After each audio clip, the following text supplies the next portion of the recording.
Supremasi F-22 Raptor. Lockheed Martin perkenalkan tangki BBM Low Observable dan pod sensor IRST, menggambarkan langkah terbaru Amerika Serikat dalam mempertahankan dominasi udara melalui modernisasi jet tempur siluman andalannya. Kalau kita bicara soal supremasi udara, nama F-22 Raptor hampir selalu muncul di urutan paling atas. Pesawat ini ibarat raja yang duduk tenang di singgasana. Tidak banyak bicara, tapi semua tahu siapa yang paling berbahaya di langit. Sejak pertama kali dioperasikan oleh United States Air Force, F-22 memang dirancang untuk satu misi utama, menguasai udara sebelum musuh sempat menyadari apa yang terjadi. Sekarang, bayangkan kita berdiri di depan peta besar kawasan Pasifik. Luasnya bukan main. Dari satu titik konflik ke titik lain, jaraknya bisa ribuan kilometer. Disinilah tantangan muncul. F-22 itu siluman, cepat, mematikan.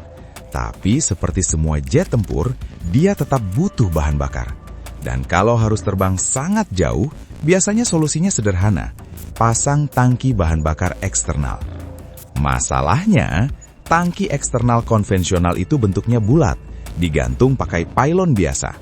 Dari sudut pandang radar, itu seperti memasang papan reklame besar bertuliskan, "Saya di sini." Gelombang radar memantul dengan kuat. Artinya, pesawat yang tadinya susah dilihat, tiba-tiba jadi lebih gampang terdeteksi. Ini seperti ninja yang tiba-tiba pakai jaket reflektif neon. Masih ninja, tapi agak kurang meyakinkan. Karena itulah, Lockheed Martin memperkenalkan konsep Low Observable Fuel Tanks atau LOFT. Tangki bahan bakar ini bukan sekedar tabung besar yang ditempel di bawah sayap. Bentuknya dibuat menyudut, faceted, mengikuti filosofi desain stealth. Permukaannya dilapisi material penyerap radar. Jadi bukan cuma membawa bahan bakar tambahan untuk misi lintas samudra, tapi juga tetap menjaga jejak radar serendah mungkin. Yang menarik, ketika tangki ini dilepaskan sebelum masuk ke fase pertempuran intens, sistem penyangganya juga dirancang agar bersih saat terpisah. Tidak ada struktur besar yang tersisa untuk memantulkan radar. Begitu dilepas, F-22 kembali ke profil siluman penuhnya. Seolah-olah dari mode perjalanan jauh langsung berubah ke mode pemburu senyap. Sekarang, kita masuk ke bagian yang lebih teknis, tapi sangat penting, yaitu sensor IRST atau Infrared Search and Track. Selama bertahun-tahun, F-22 sering dipuji karena radarnya yang sangat canggih, APG-77. Tapi ada satu hal yang sering dibahas para analis, yaitu tidak adanya IRST internal seperti yang dimiliki beberapa jet modern lain. Di era ketika lawan juga mengembangkan pesawat siluman, radar saja kadang tidak cukup. Dengan pod IRST eksternal berdesain low observable, F-22 kini bisa melihat lewat panas. Semua mesin jet memancarkan panas. Mau siluman atau tidak, hukum fisika tidak bisa dihapus. IRST bekerja secara pasif. Dia tidak memancarkan gelombang radar. Dia hanya menerima emisi panas dari target. Artinya, pilot F-22 bisa mendeteksi, melacak, bahkan mengunci target tanpa memberi peringatan apapun ke sistem lawan. Tidak ada sinyal radar yang bisa ditangkap sebagai tanda bahaya. Kalau radar itu seperti menyenter dalam gelap, IRST itu seperti kacamata night vision yang diam-diam mengamati. Tidak berisik, tidak mencolok, tapi sangat efektif.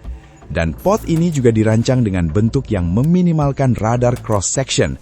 Jadi meskipun eksternal, ia tidak langsung merusak karakter stealth pesawat secara signifikan. Semua inovasi ini bukan sekedar eksperimen teknologi. Ini bagian dari program peningkatan besar-besaran agar armada F-22 tetap relevan sampai dekade 2030-an. Sambil menunggu hadirnya generasi berikutnya yang sering disebut sebagai program NGAD atau F-47. Artinya, meski bukan pesawat baru, F-22 tidak dibiarkan menua begitu saja. Dia di-upgrade, dipoles, diperkuat, seperti veteran yang masih dilatih agar tetap jadi andalan. Dengan LOFT, F-22 bisa menjangkau wilayah konflik yang jauh tanpa terlalu sering bergantung pada tanker pengisian bahan bakar di udara. Dan kita tahu, tanker itu aset besar, lambat, dan sangat berharga. Dalam konflik besar, tanker bisa jadi target prioritas.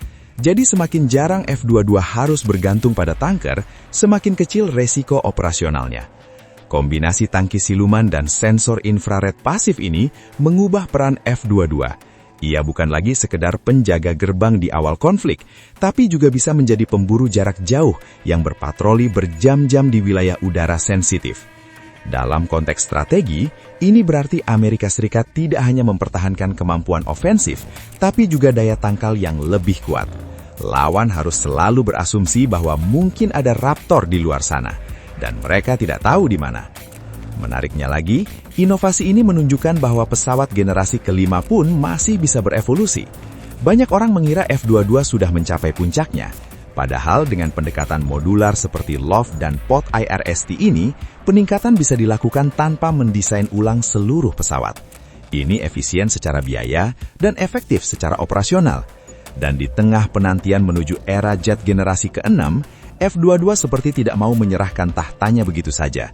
Ia mungkin bukan yang termuda lagi, tapi dengan peningkatan ini, ia tetap relevan, tetap mematikan, dan tetap menjadi simbol supremasi udara modern. Karena pada akhirnya, dalam dunia pertempuran udara yang semakin kompleks, kemenangan bukan hanya milik yang paling kuat, kemenangan milik yang paling siap, paling adaptif, dan paling sulit ditebak. Dan kalau kita lihat lebih luas lagi, peningkatan ini juga berbicara tentang perubahan pola konflik modern. Medan tempur sekarang bukan lagi sekedar duel dua pesawat di langit biru yang kosong.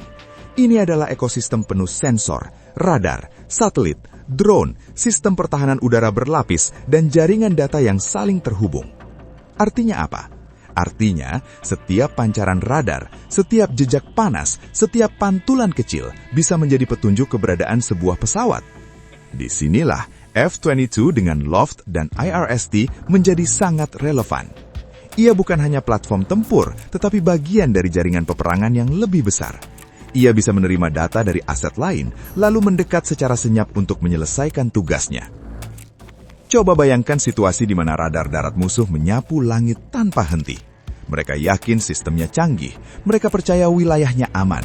Namun, di ketinggian, dengan jejak radar yang minimal dan sensor pasif yang bekerja diam-diam, F-22 sudah mengamati sejak awal.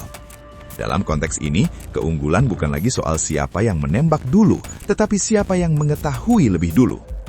Loft memberi jarak tempuh ekstra, IRST memberi mata tambahan, dan keduanya memberi waktu. Waktu untuk memilih jalur pendekatan terbaik, waktu untuk menentukan kapan harus tetap pasif, waktu untuk memutuskan momen paling tepat menyerang. Dalam perang udara, waktu adalah segalanya. Menariknya, fleksibilitas ini juga berarti F-22 bisa dikonfigurasi sesuai kebutuhan misi. Jika ancaman rendah, ia bisa membawa lebih banyak bahan bakar atau beban tambahan. Jika ancaman tinggi, ia bisa segera meringankan diri dan kembali ke bentuk siluman penuh. Transformasi ini terjadi di udara dalam hitungan menit, dari profil jarak jauh menjadi predator senyap tanpa kompromi. Dan di tengah persaingan teknologi global yang semakin ketat, langkah seperti ini adalah pesan bahwa dominasi udara tidak akan dilepaskan begitu saja. Dunia sedang bergerak menuju era jet generasi ke-6, drone loyal wingman, dan kecerdasan buatan dalam kokpit. Namun, sebelum era itu benar-benar matang, F-22 tetap berdiri sebagai penjaga standar. Ada sisi menarik yang kadang luput dari perhatian. Banyak yang mengira inovasi besar selalu berarti platform baru, padahal kadang yang lebih cerdas adalah memaksimalkan apa yang sudah terbukti unggul. F-22 sudah memiliki fondasi aerodinamika, stealth, dan avionik yang sangat kuat. Menambahkan Loft dan IRST ibarat memberi indera tambahan dan paru-paru ekstra pada seorang atlet elit. Akhirnya, jika kita berbicara tentang keseimbangan kekuatan di kawasan yang penuh dinamika seperti Pasifik, keberadaan F-22 dengan kemampuan yang terus diperbaharui ini menjadi faktor perhitungan strategis. Setiap negara yang merencanakan operasi udara harus memasukkan satu variabel penting dalam kalkulasinya. Kemungkinan hadirnya Raptor yang tidak terlihat tetapi sudah lebih dulu melihat. Dan di langit yang tampak sunyi itu, mungkin saja ada satu bayangan yang tidak tertangkap radar, terbang jauh tanpa suara yang terdeteksi, mengamati dalam diam, menunggu momen yang tepat untuk bergerak. Thanks banget buat yang udah nonton sampai habis. Kalau suka, ya di like aja. Kalau merasa cocok, langsung subscribe. Dan kalau jempol udah gatal pengen ngetik, antem aja tuh kolom komentar. Mau debat? Boleh. Mau bercanda? Gas! Yang penting sopan.